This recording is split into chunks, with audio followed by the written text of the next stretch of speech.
অত্যন্ত মর্মান্তিক বাংলাদেশের ইতিহাসে এমন মৃত্যু কেউ দেখেছে বলে আমার জানা নাই, আমরাও কোনোদিন শুনিনি।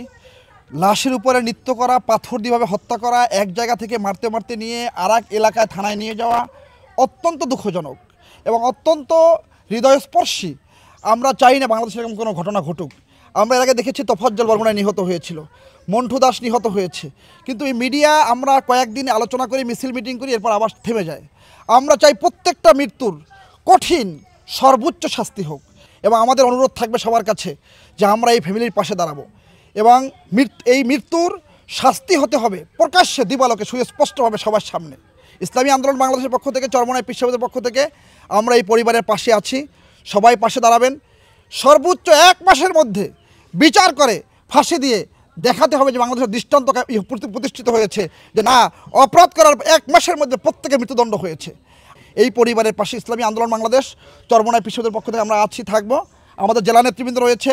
বসুন্ধরা ডায়াপেন্ট এখন আরো উন্নত। এই হট এয়ার থ্রো টপ শীত দ্রুত শোষণ করে সোনামণিকে দেয় কোমল অনুভূতি। পৌর নেতৃবৃন্দ রয়েছে, ইউনিয়ন নেতৃবৃন্দ রয়েছে। আমরা সকলেই এই পরিবারের পাশে থাকবে এবং আরও বলেছি যদি ছেলেটা মাদ্রাসা পড়ায় সেক্ষেত্রে আমরা যাবতীয় খরচ মাদ্রাসার পক্ষ থেকে আমাদের বহন করবে ইনশাআল্লাহ।